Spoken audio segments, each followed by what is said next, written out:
So, good evening, good evening, good evening. We are back again with another transfer update. Plenty of transfer rumors and news and bids being accepted, rejected, flying in. Transfer season is upon us, people.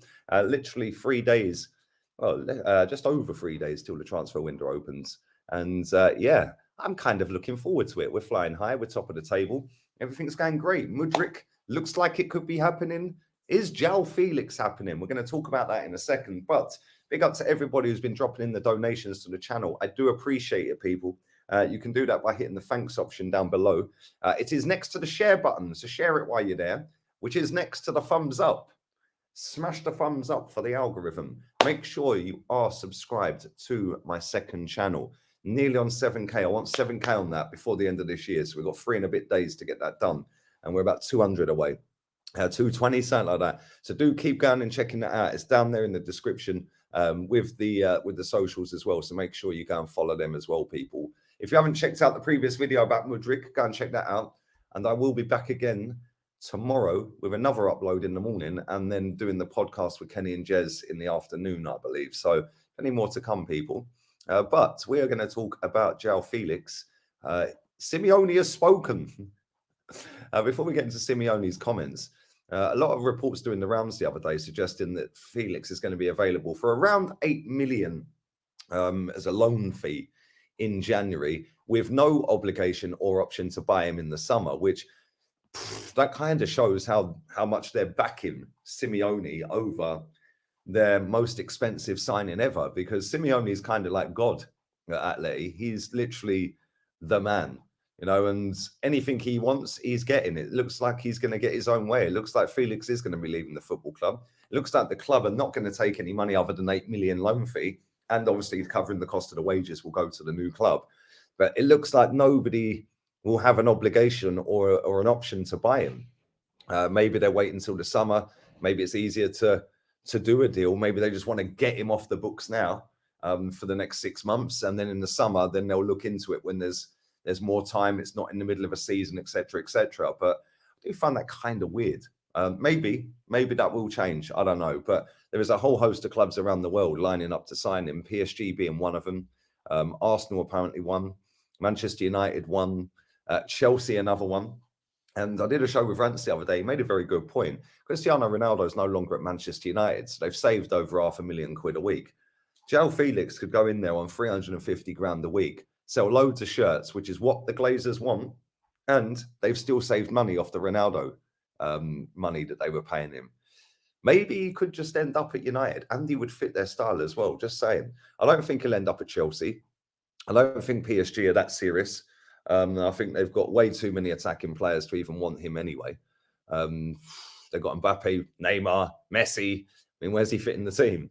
So I don't know. I don't really know whether he's going there. I think maybe United, but fingers crossed we could get him.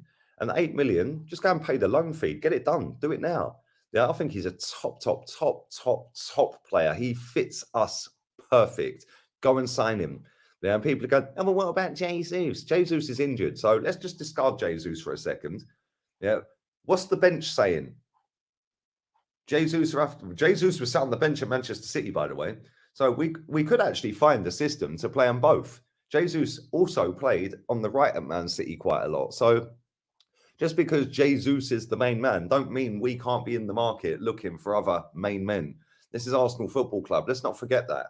You have to have a squad of players. If we want to go and win the league, we're going to have to utilize that squad. And at the moment, for me, that squad, that bench stinks. It genuinely stinks. Cedric, Holding, like, come on, really? Players that are on the bench? Nah, mate.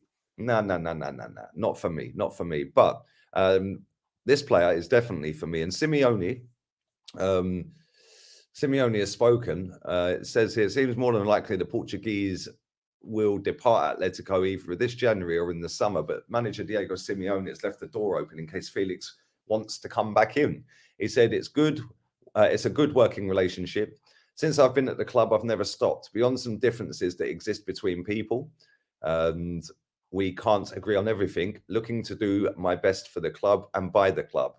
Until the last day, whether it's me or footballers, it's about giving everyone's maximum. Simeone stated that Felix brought his Portugal form back to Madrid, he would be if he brought his Portugal form back to Madrid, he would be a crucial part of the team. It says, what matters to me is the team, and he is important to the team. If he shows us what we saw in the World Cup, he will be very important for Atletico Madrid. He has the conditions and the talent, and the team needs his qualities. Now, listen, don't get twisted. Yeah, do not get it twisted. Simeone is not going to sit there and say, no, he ain't wanted, because then all of a sudden the price drops, the loan fee drops, the actual fee would drop. So Simeone is doing the best for his football club, the best for the club that pay him the most money of any manager in world football. They're paying him that for a reason. Number one, because he's delivered over the last 10, 12 years. And number two, because he's trying to look after his own pocket. But not only that, he's looking after the club's pocket. He is not going to come out and say, Joao Felix is not wanted at this football club. He's going to say, yeah, we want him. Of course I want him. And at the end of the day, the player's not going to come out and say, no, that's it, I want out. We do know that the sporting director of Atleti said that there's differences between the two. He's basically admitted that in there as well. And I do think he will leave, whether it's now or not, I'm not sure. But if there's not a football club out there that's willing to pay 8 million loan fee for this guy, then they're dumb. They're absolutely dumb. Seriously, he should be already done deal for 1st of January, signing up for a club. Why has nobody gone in for this guy official, put the money on the table, doing the deal with the club? Because he's that good. He really is. And he did have a good World Cup. He did play very well. And I think that it'd be a good addition to any team in the Premier League. I actually think he'll do really well in the Premier League.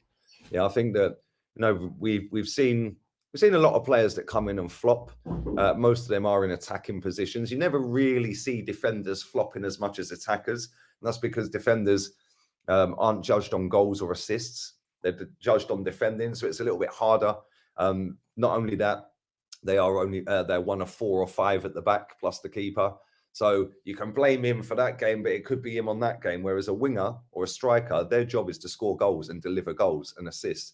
If they're not doing that, you can individually point that player out, which is why we see more players in them positions flop. It is harder to score goals and create goals, than anywhere else on the pitch. It's easier to flop if you're a midfielder, because you're 1 of 3 in midfield. Yes, you might have a bad game, but you're not expected to deliver unless you're a number 10, for example. And if number 10's delivering, he gets a pass, even if the team are crap, i.e. James Maddison. James Maddison constantly produces, but Leicester are crap.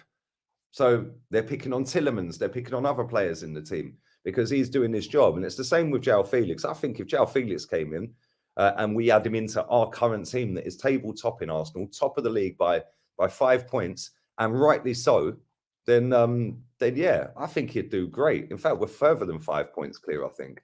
I think we're further.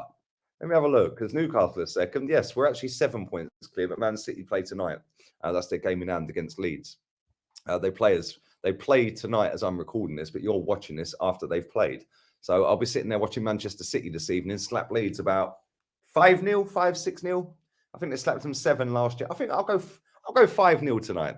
But yeah, Joao Felix, man, top player, really rate him. Go and get him. I think he'd be a great addition to our team. I think he'd be fantastic for the Premier League as well. And not only that, it would generate income. He wants to be somewhere where he's loved. Yeah, and he don't want to be playing this brand of football at Atleti, despite it being winning Atleti over the last few years. He don't really want to play in that system. He don't want to play with his back to goal. He don't want to play defending, doing all the dirty work in his own half. He actually wants to play free-flowing football. And at the moment, Arsenal can give you that. Man United could give him that as well, to be fair, because they're playing pretty well as well at the moment. So I don't know. This is going to rumble on all through January. I don't think this will get done early. And the reason I don't think it'll get done early is because I think that we, as a football club, have other areas we'd prefer to strengthen, i.e. Mudryk on the left, maybe a CM or a DM, maybe a centre-back. We know that Arteta's been looking at left-sided centre-back. So striker, false 9, whatever you want to call him, I'm not convinced that that's high on our priorities, but it should be. It's Joao Felix, and he's a top player. So let me know what you guys think. Leave your super chats down below with the thanks option. Smash the likes up on the video. Do share the content around. Follow TikTok, Instagram, Facebook. They're all down there. Make sure you subscribe to the second channel. That link's down there as well. Come on, let's get that up to 7K real quick, people. And yeah, we're out of here. I'll be back again 8 a.m. UK time in the morning. Until then, adios, amigo.